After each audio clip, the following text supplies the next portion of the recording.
सभी जीवों को, जितने भी संसार में जीव हैं, सब सुखी होना चाहते हैं, लेकिन सुखी होने का जो उपाय है वो राग आदि मिटाना है। सो वो नहीं जानते और राग आदि की पूर्ति करने को सुख का कारण समझते। ये मिथ्यात्व है, ठीक है ना। जो दुख का कारण है हमने उसे ही सुख का कारण समझ लिया, ये मिथ्यात्व है, ठीक है कि नहीं। अपन को रात और दिन रुपया पैसा मकान दुकान संयोग स्त्री पुत्र कुटुंब परिवार इनमें सुख दिखाई देता है, जबकि इनसे आज तक कोई सुखी नहीं हुआ। ये परम सत्य है, लेकिन फिर भी सुख दिखाई देता है, इसका नाम मिथ्यात्व है, ठीक है कि नहीं। और अब कम से कम जब अपन ये असली जगह बैठ गए हैं, जब अपन को एक तत्व ज्ञान सुनने मिल गया है, वस्तु स्वरूप समझने मिल गया है, तो अब मिथ्यात्व को मौका नहीं देना कि वो हमें जो है विपरीत मान्यता में ले जाए।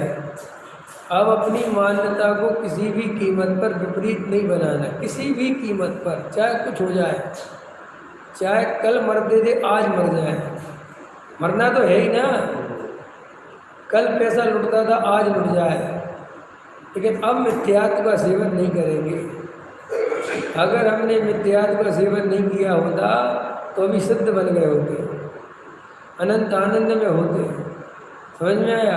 अतीन्द्रिय आनंद भोग रहे होते, अस्थि की मस्ती ले रहे होते, लेकिन ये मिथ्यात्व का सेवन कर करके 4 गति 84 लाख योनि में घूमते घूमते अभी भी थके नहीं है। तो श्री गुरु कहते अभी ये रागादि, कोई पूछे कि रागादि घटाने का प्रयोजन जिनागम में क्यों है? अरे जिनागम में नहीं है, वस्तु स्वरूप है। रागादि से ही तो जीव दुखी है, हम सब काहे के कारण दुखी है। ये 24 घंटे जो कसाई की आग जल रही है, ये क्या है? यह राग आग दहे सदा। यह राग को आचार्य भगवंतों ने आग के समान कहा। जैसे अपने हाथ पर अंगारे को कितनी देर रख सकते हो, है? अंगारा देखा है ना, हाथ में रखा है कभी? नहीं साहब, हाथ में क्यों रखेंगे? तो कभी छुआ है? छुआ है तो छूते हैं तो क्या करते हो? अरे तुरंत हटाते हो, 1 सेकंड की देर नहीं। तो ऐसे आचार्य कहते ये राग विषय कसाय महादुख रूप है, लेकिन मिथ्यात्व के कारण ये दुख रूप नहीं दिखते।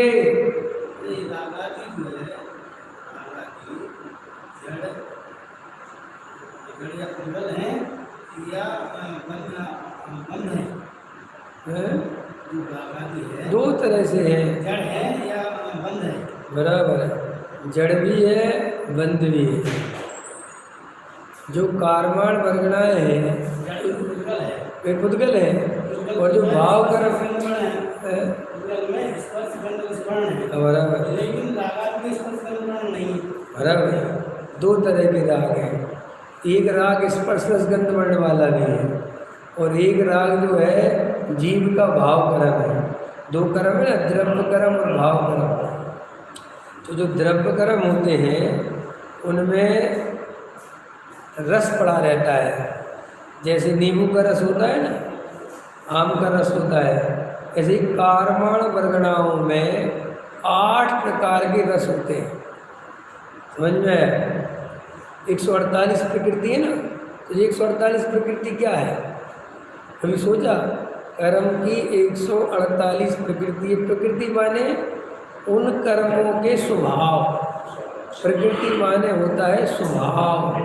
तो जैसे ज्ञानावरणी कर्म है, उसकी जो प्रकृति है तो उसमें ज्ञानावरण ही कर्म बनेगा, वो ज्ञानावरण कर्म रूप ही परिणमित होगी, ऐसी उस प्रकृति का स्वभाव है। ऐसे एक मिथ्यात्व की प्रकृति है, उसमें मिथ्यात्व रूप परिणमन कराने की निमित्त रूप से क्षमता है जीव को, उसमें मिथ्यात्व का रस है। एक क्रोध की प्रकृति है, एक मान की प्रकृति है, एक लोभ की है। ऐसे एक तो हो गई जी द्रव्य कर्म रूप प्रकृतियाँ, और उनमें वैसा रस। फिर उनके निमित्त से जीव में जब क्रोध पैदा होता है तो वो प्रकृति क्रोध कर्म की प्रकृति का उदय, और यहाँ जीव की पर्याय में क्रोध। तो जीव की जो पर्याय में क्रोध है इसका नाम है भाव कर्म। तो इसमें स्पर्श रस गंध वर्ण नहीं है। इसमें स्पर्श रस गंध वर्ण क्यों नहीं है? क्योंकि ये जीव की पर्याय है। तो जीव की पर्याय में स्पर्श रस गंध वर्ण कैसे हो सकता है? वो तो पुद्गल की पर्याय में होता है। तो वो पुद्गल वाली जो पर्याय है क्रोध प्रकृति की, उसमें है स्पर्श रस गंध वर्ण। लेकिन ये जो भाव कर्म वाला क्रोध है इसमें स्पर्श रस गंध वर्ण नहीं है। लेकिन इन दोनों के बीच में ऐसा निमित्त नैमित्तिक संबंध है कि क्रोध की प्रकृति के निमित्त से ही क्रोध होगा और मान की प्रकृति के निमित्त से मान होगा। समझ में आया? तो ऐसा श्री गुरु बताते हैं कि इन प्रकृतियों के अपने अपने रस हैं और वो 148 प्रकार से डिवाइड होते हैं। समझ में आया?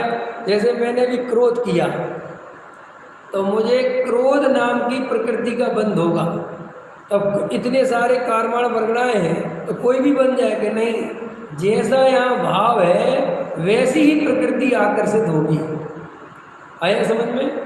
तो ये कर्म फिलोसफी में मिथ्यात्व दो तरह का, एक द्रव्य मिथ्यात्व और एक भाव मिथ्यात्व। तो द्रव्य मिथ्यात्व माने वो कर्म और भाव मिथ्यात्व माने जीव का विकारी भाव। आया? तो राग को उद्गल का भी कहते हैं, जीव का भी कहते हैं और दोनों का कहते हैं। तो ये जो अपेक्षाकृत कथन है और प्रयोजन भूत कथन है। जब राग को पुद्गल का कहते हैं तो वहाँ राग से दृष्टि हटाने के लिए कहते हैं ये राग तेरा नहीं है, पुद्गल के लक्ष्य से हुआ और द्रव्य के लक्ष्य से हुआ और पुद्गल कर्म के उदय के निमित्त से हुआ। और जब राग को जीव का कहते हैं तो अपना दोष तू कर्म पे मत डाल, ये राग तूने किया, ये तेरा अपराध है, ये तेरी कमजोरी है। ये कोई कर्म भरम राग नहीं कराता, ये ज्ञान कराने के लिए राग को जीव का कहा। और राग जीव का भी है और पुद्गल का भी है, ये प्रमाण का विषय है। समझ में आया? क्योंकि दोनों के निमित्त नैमित्तिक संबंध से उत्पन्न होता है तो वो प्रमाण का विषय हो गया। एक निश्चय का कथन हो गया और एक व्यवहार का कथन हो गया। ठीक है? तो ये रागादि महादुखरूप है और ये रागादि दुखरूप है तो इनको दुखरूप जाने वो सम्यक दृष्टि, और इनको सुखरूप जाने तो आप कहोगे हम तो दुखरूप जानते हैं। तो हम दुखरूप जानते शास्त्रों से, लेकिन हमें राग जब उत्पन्न होता है और हम उसकी पूर्ति में लगते हैं तब हमें ये नहीं लगता कि हम दुखी होने का उपाय कर रहे हैं, हम सबको लगता है कि हम सुखी होने का उपाय कर रहे हैं। आया समझ में कि नहीं आया? ये मिथ्यात्व है। जैसे देखो आग का जो कोयले का अंगारा है वो आपने शास्त्र से पढ़ के दुखरूप जाना कि अनुभव से दुखरूप जाना? तो देखो अनुभव से दुखरूप जाना तो 3 काल में आप अंगारे को छूना नहीं चाहते हो? गलती से छूल जाए, गलती से कोई रख दे लग जाए अलग बात है, लेकिन रखना तो नहीं चाहते। और अगर गलती से भी रख दिया जाए तो कितनी देर रखे रहना चाहोगे? भाई साहब 1 सेकंड में हटाओ। श्री गुरु कहते हैं कि ज्ञानी कभी भी रागादि रूप परिणमन करना ही नहीं चाहते, वे कभी रागादि का सेवन करना ही नहीं चाहते। वे तो मजबूरी में अपने स्वरूप में नहीं रम पाते तो वो रागादि का सेवन करते हुए दिखते हैं, लेकिन 1 सेकंड के लिए भी श्रद्धा में उस राग को सुखरूप नहीं मानते। तो ये चर्चा चल रही है श्रद्धा की अपेक्षा, तत्वार्थ श्रद्धा नाम सम्यक दर्शनम। और ये बात दुनिया में समझाना सबसे कठिन काम है जो यहाँ समझाने की कोशिश अपन करते हैं। ये अध्यात्म सबसे कठिन क्यों है समझाना? कर्म प्रकृतियाँ समझाना सरल है, चरणान योग समझाना सरल है, करणान योग समझाना सरल है, प्रथमान योग समझाना सरल है। दुनिया में सबसे कठिन काम है द्रव्यान योग समझाना, और द्रव्यान योग में भी अध्यात्म समझाना। ये कैसे कठिन है? कि यहाँ पे बिल्कुल जो दिखता है वो है नहीं, और जो है वो दिखता नहीं। अब एक समझाना कठिन नहीं है भाई। आपको मैं ये समझाऊं कि सम्यक दृष्टि पंच इंद्रिय के विषय भोगों में सुख नहीं मानता, तो आपका सीधा प्रश्न होता है पर भोगता क्यों है? अब मैं आपसे कहता हूँ, जिनवाणी कहती है, जिनेन्द्र देव कहते हैं कि भैया उसकी कमजोरी है, तो आपके धमाई भी है कठिन। बोल, हम कहते हैं कि साहब वो सम्यक दृष्टि राग आदि को दुख रूप मानता है, लेकिन भूमिका के अनुसार राग का सेवन करता है। आप कहते बिल्कुल ठीक, हम भी दुख रूप मानते हैं और राग का सेवन करते। अब क्या क्या जवाब दूँ उसका, बताओ। और मेरे पास कौन सा थर्मामीटर है किसी का कि आप क्या करते क्या नहीं करते? तो इसलिए अध्यात्म समझ में जितनी जल्दी आता है, अनुभव में उतनी ही देर में आता है। और चूंकि करणानि योग आदि, चरणानि योग आदि अनुभव के ग्रंथ है ही नहीं, उनमें अनुभव को कोई लेना ही देना नहीं है। वहाँ तो 148 कर्म की प्रकृति बताई है, मान लो बात खत्म हो गई। अब कोई पूछे कि दिखाओ कहाँ है, तो क्या जवाब है? आप में से कोई पूछे कि कर्म की 148 प्रकृतियाँ दिखाओ, दिखा पाऊंगा, तो फिर क्या जवाब है? इसमें सबसे सरल जवाब है कि भाई केवली भगवान ने बताई है, बेजान थी, बात खत्म हो गई। इसमें सारा काम केवली के ऊपर आ जाता है। लेकिन द्रव्यान योग में केवली नहीं आती। द्रव्यान योग में तो तुझे अनुभव खुद ही करना पड़ेगा, क्योंकि ये अनुभव की चीज है। इसलिए दुनिया में 3 अनुयोग सबसे ज़्यादा पढ़े और समझे जाते हैं। क्यों? क्योंकि उनमें लोगों का मन लगता है, लोगों को उसमें भ्रांति नहीं होती। द्रव्यान योग में लोगों के दिमाग खराब होते हैं कि क्या है, सम्यक दृष्टि है और ऐसा मानता है, आत्मा के अलावा कहीं सुख नहीं मानता, विषय भोगों में सुख नहीं मानता, संयोगों में सुख नहीं मानता, व्यापार में सुख नहीं मानता, स्त्री पुत्र को अपना नहीं मानता, और प्रवृत्ति तो सारी उसी में लगी रहती है। अब भरत जी को 24 घंटे आत्मा दिखता है और 6 घंटे की राजा बनने चले गए। तो ये बात अपन स्वीकार तो करते हैं क्योंकि आगम में लिखी है और अपन मान भी लेते हैं, लेकिन अंदर से वो कचोट जाती नहीं है।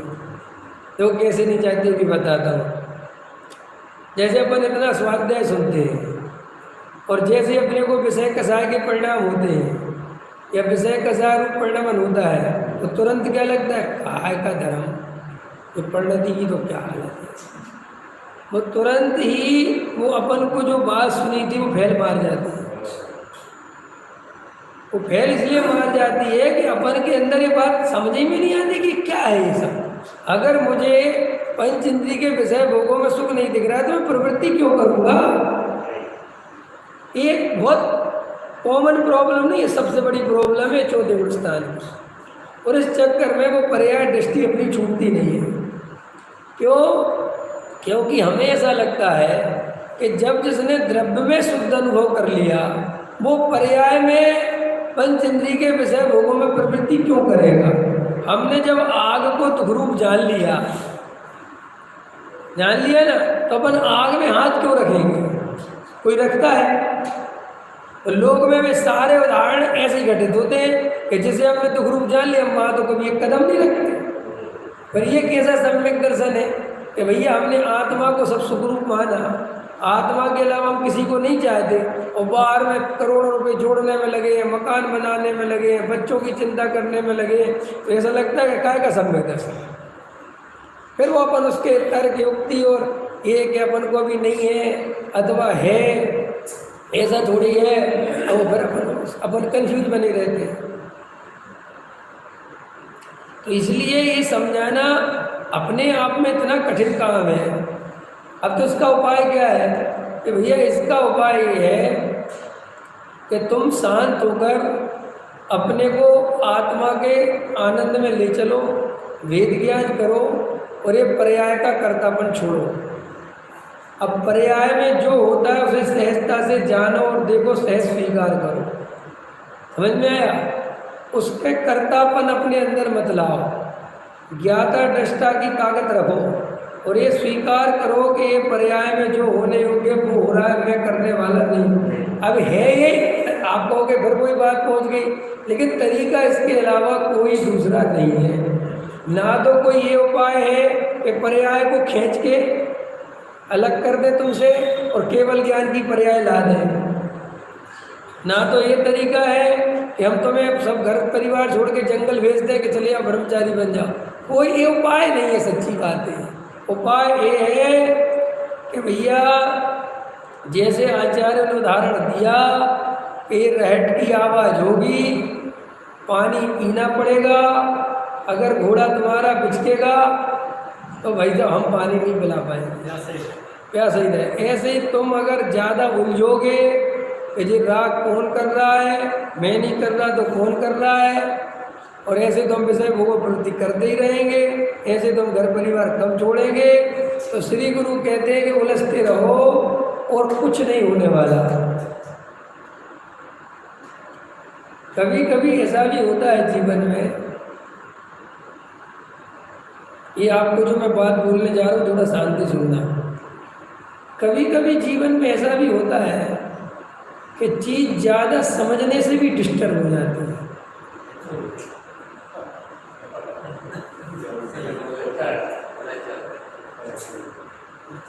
इसलिए मैं कहता हूँ जहाँ तुम्हारी धुरी सही बैठ जाए और तुम्हें आत्मा का आनंद आने लगे, बस आप वहीं बिल्कुल सेट कर दो सुई कि आप इसको डिस्टर्ब नहीं कर सकते। अब चाहे चक्रवर्ती बनने का राग ही क्यों ना आ जाए, लेकिन अब इसको डिस्टर्ब नहीं करेंगे।